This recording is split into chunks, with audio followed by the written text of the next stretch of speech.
My name is Dimosthenis Gkriziotis. I am Greek.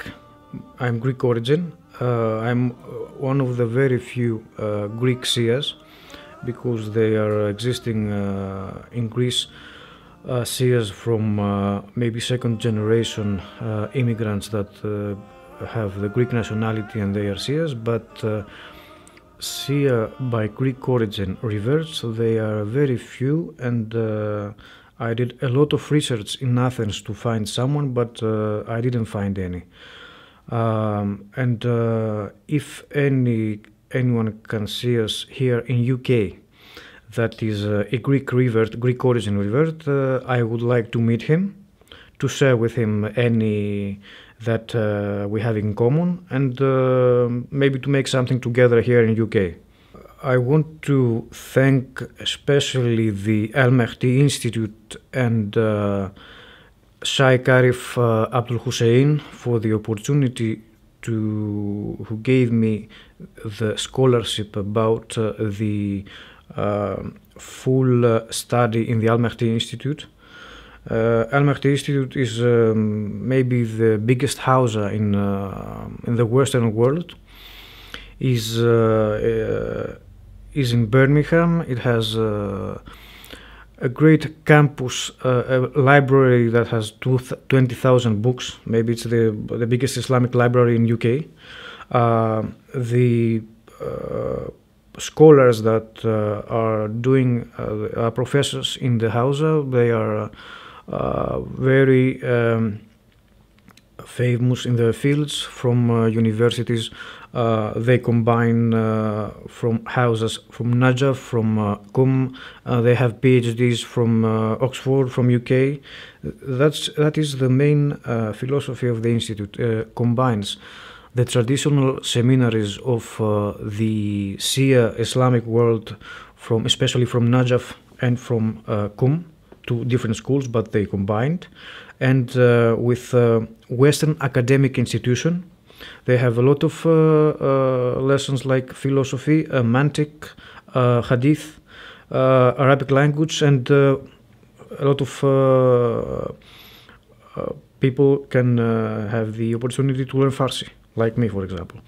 I want to thank also my one very beloved person to me, my tutor in Farsi, Mrs. Salma, that it was very patient with me, and she continued until this day to learn Farsi with her. The first years of my life were, I can say, very difficult because of an unpleasant divorce, and it was a course in our life, me, my mother, and my brother. So from an early age, I had to think twice things for me, because my mother had her job, so she can provide our living, and me and my brother do things that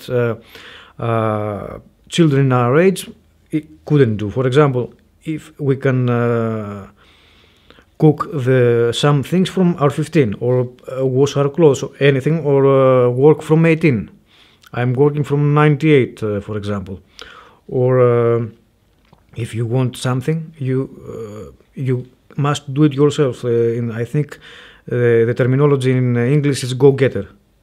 If you want something, you are going and get it. For example, I'm not expecting anything from no one.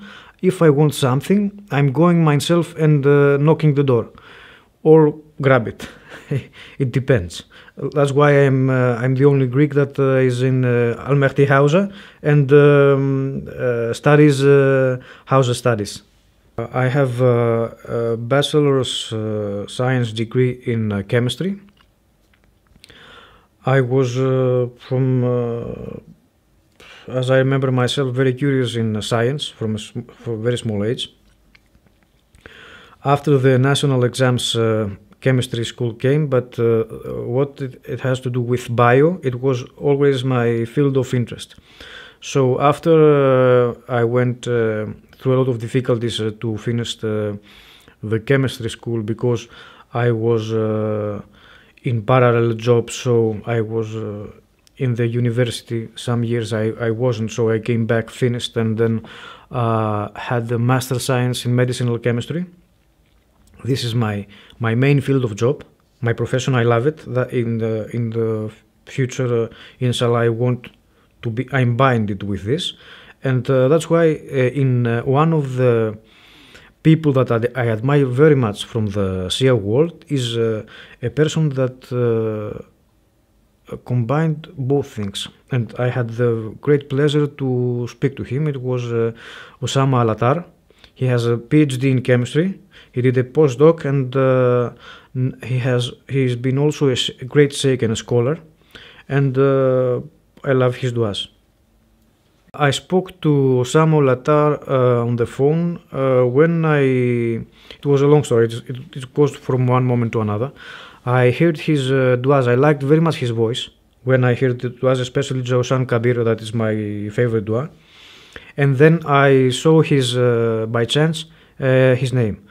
So I started to Google his name, and when I saw he has a chemistry degree, a PhD in chemistry, I started searching for him. So I found by chance his email. I emailed him before I came from Greece. I told him that I'm in the chemistry field, but I like very much also house studies. So I asked which was his secret that he could combine both. He was very humble and he answered me. After that, we had small exchange emails. So one day came the idea to send him my phone mobile number, and it didn't get 2 hours, and he answered me back in my phone.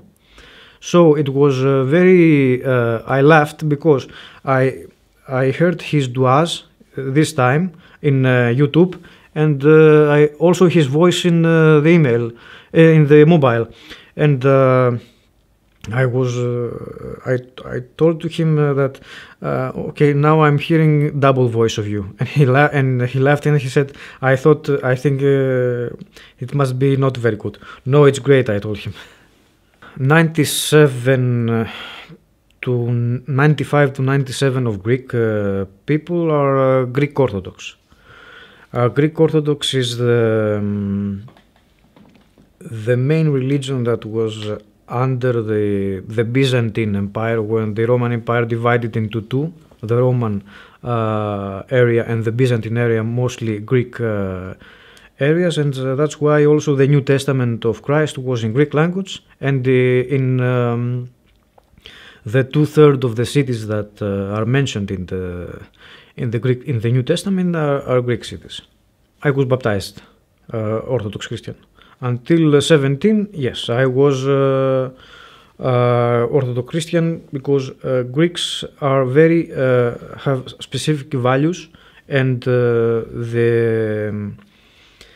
in national holidays or religious ceremonies, it's a very good opportunity that families get together, and religious practicing also. So I was practicing until 17, but I was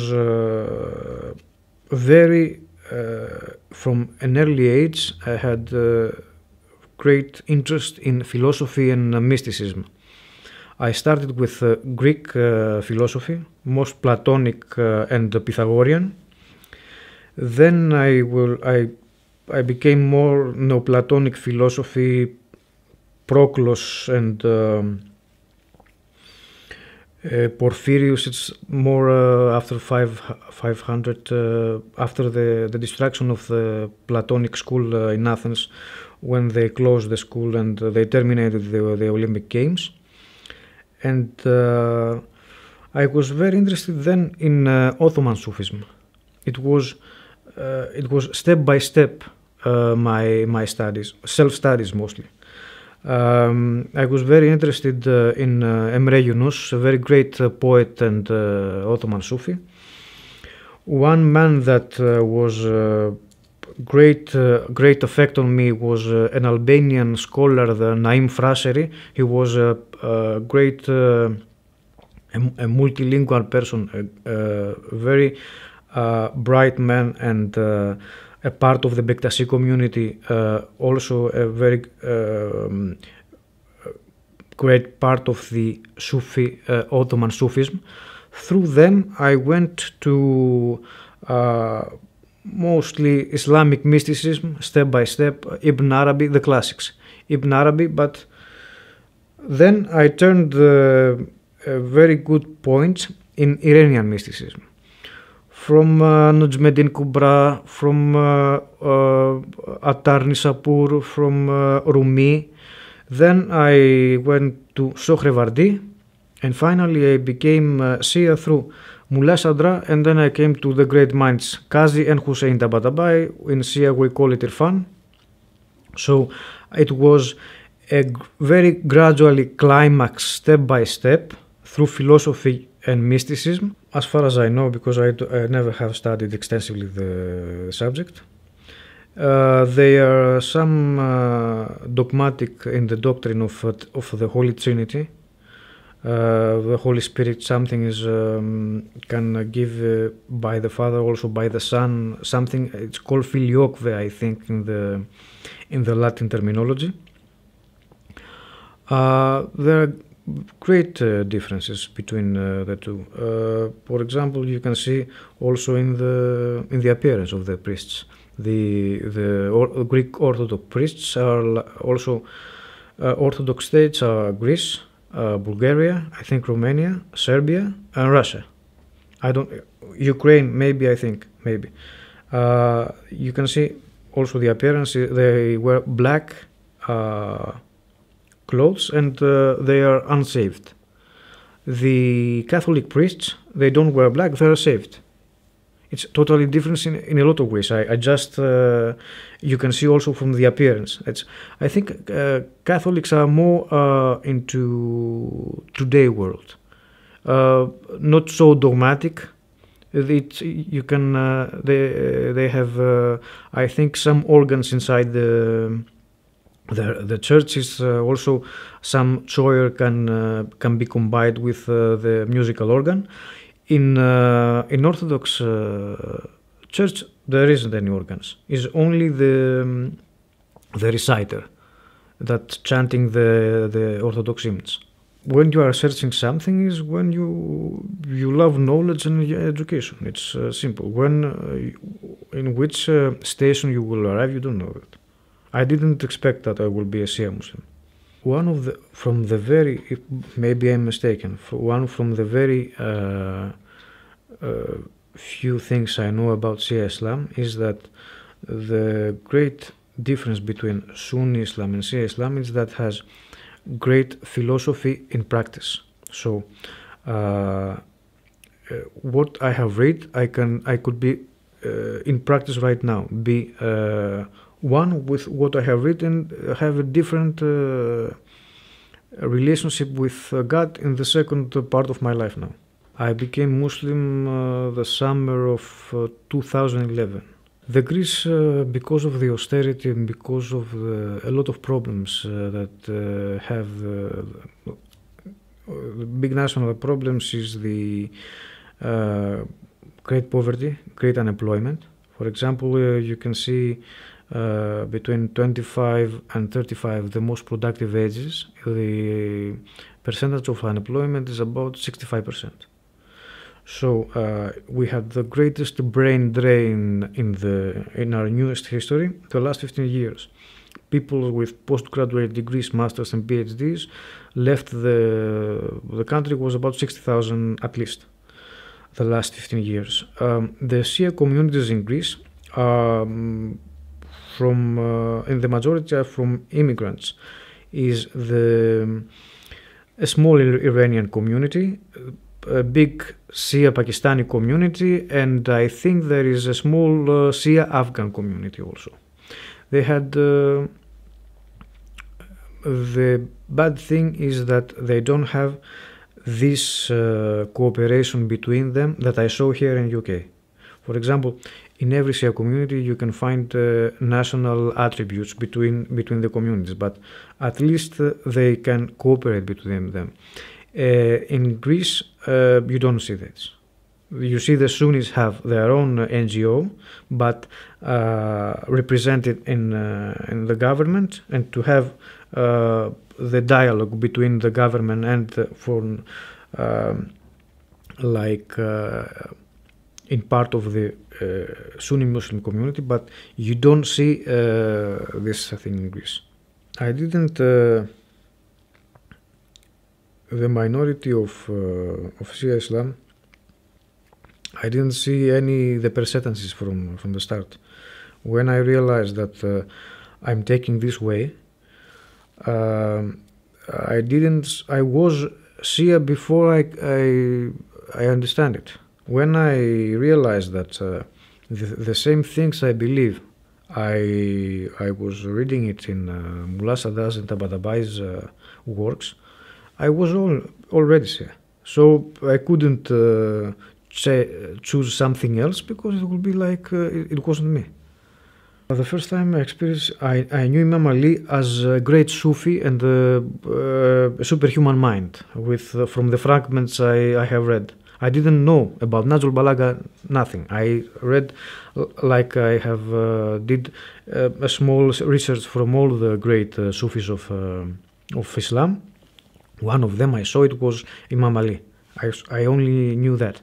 But when I became more into the Shia things and started searching who is Imam Ali and what he has written, the fragments of Najul Balaga, it was, I think, it was one of the most astonishing things that I have ever read. Especially the most.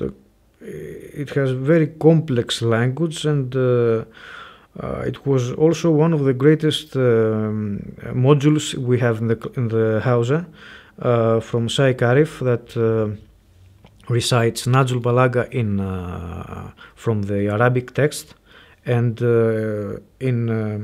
after that he explains the meaning of the text of the Najul Balaga.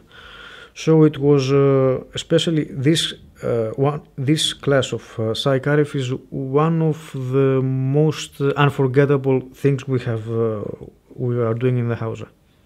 The Dua Jausan Kabir was one of the most curious I have read, because when I read the story behind also that it was from Jibril, and how it was about the great thorax in battles and all the internal meaning between the dua, I was very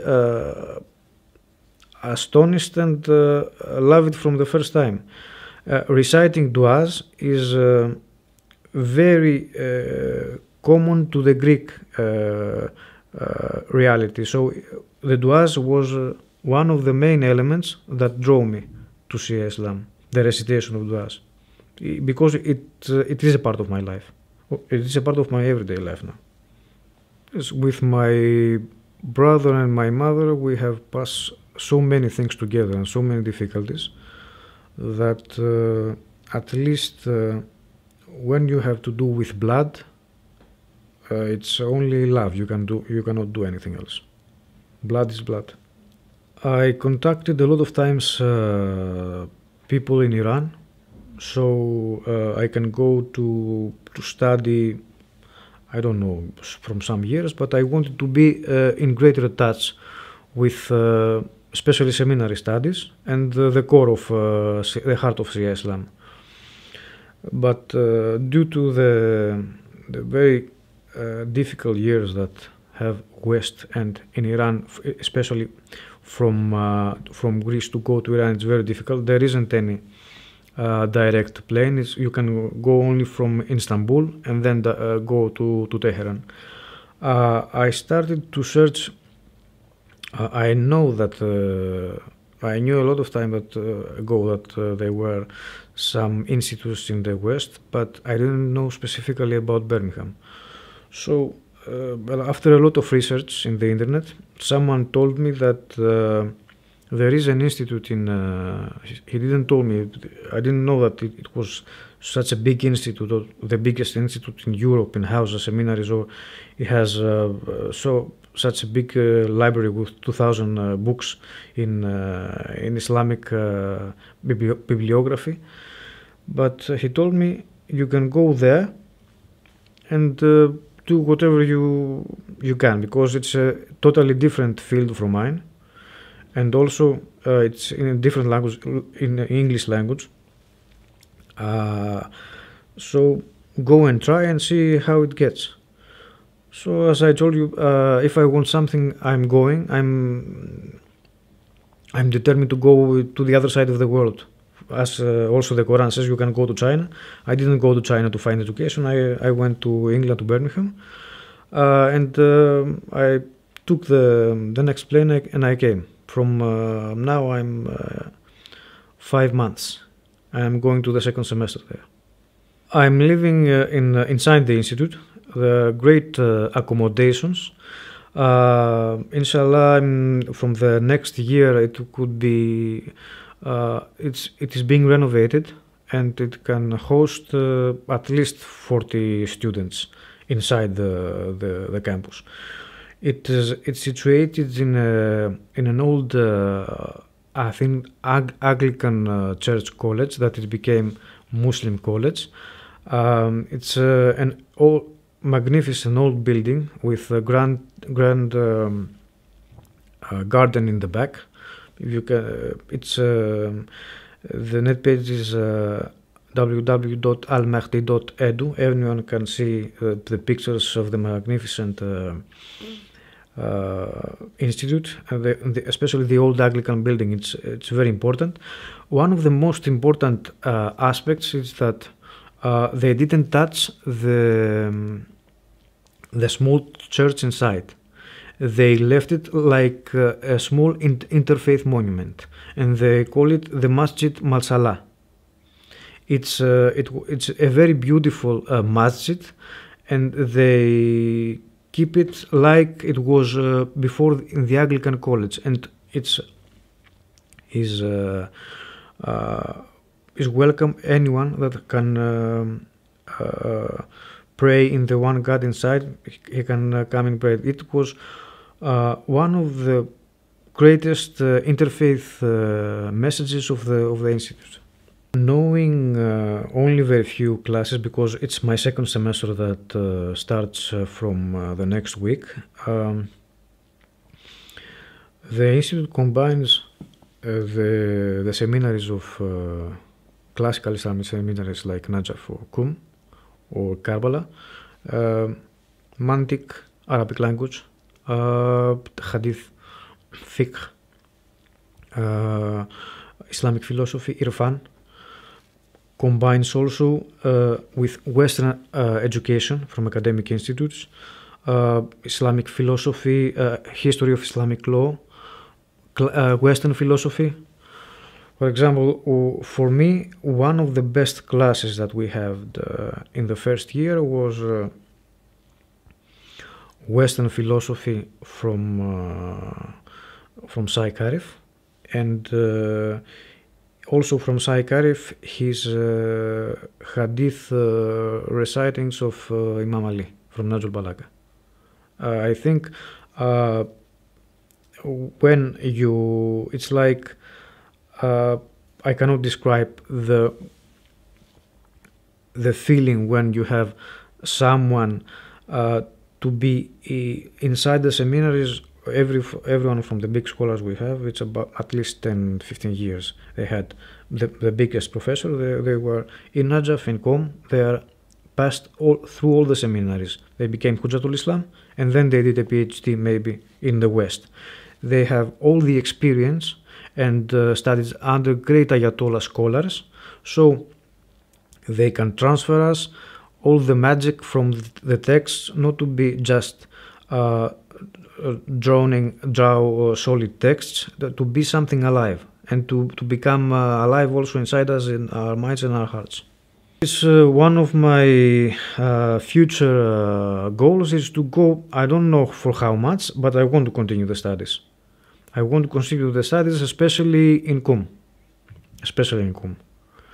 I want to go because I'm more close to the Iranian school of thought, and I like Farsi language very much. That's why I'm the from the first year. I'm the only student that has the Farsi class. It's a thing of choice. It's not in our module. If you want it, you can follow it in the afternoon. For example, it's not in the same core with the other. But because I like the language, I wanted to learn the Farsi language. I like Haves Shirazi, for example. All the diwan are great. A lot of people find this curious because they told me how you are interested in Jewish mysticism and you like classical Hebrew, and then at the end you learning Farsi, and you are because of the Persian mysticism you came into Shia Islam. And told them that wisdom is wisdom in everywhere. I don't care about politics of today. Since I became a Muslim, I had to be more, especially in Greece, to be more aware from the people, because you cannot say openly these things. And also, it's a bit misunderstanding, because from the one point you have from Greeks or friends of I lost a lot of friends and relatives from my conversion, but I didn't care, because as I told you, if I want something, I'm doing it. After a lot of thought, I done it, and I don't care if someone follows me. If someone follows me and he likes me how I am, it's okay. But I don't care if someone doesn't like it.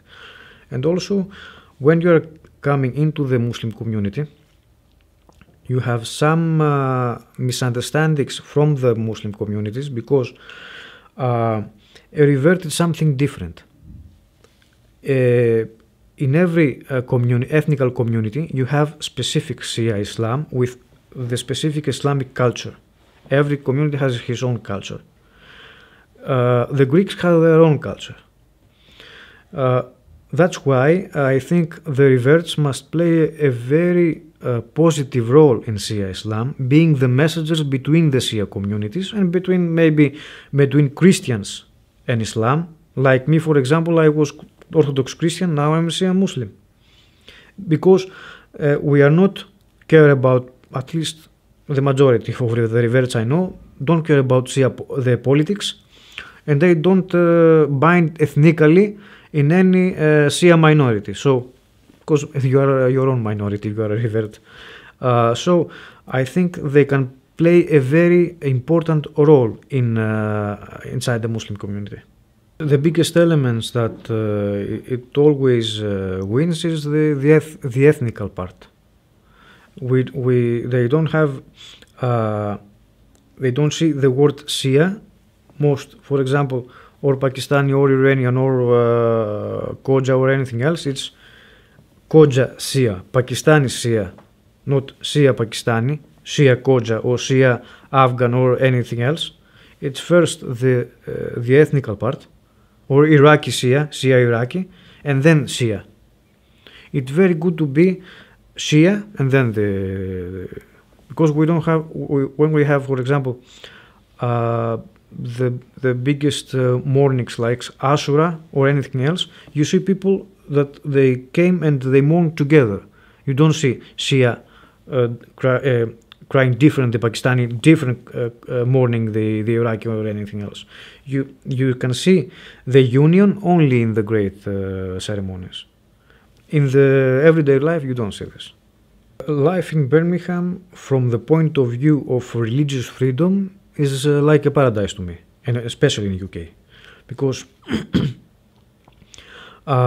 here in UK there are the one, I think the biggest communities in Shias in Europe. They are in London, I think, and in Birmingham also. So it's like a paradise of religious freedom and religious practicing. From this point of view, yes. but also from jobs and this kind of stuff is also very difficult. The two personalities that play a great part in my life today, after I became a Shia Muslim, the first personality is of Imam Hussein, and the great sacrifice that has done to become free and different, and to be away from any tyrannic element. It's a living example for today, and this is you can say it as an example of a fighter in everyday life, from the ethical point or from fight against injustice, and it's a vivid example for everyday life.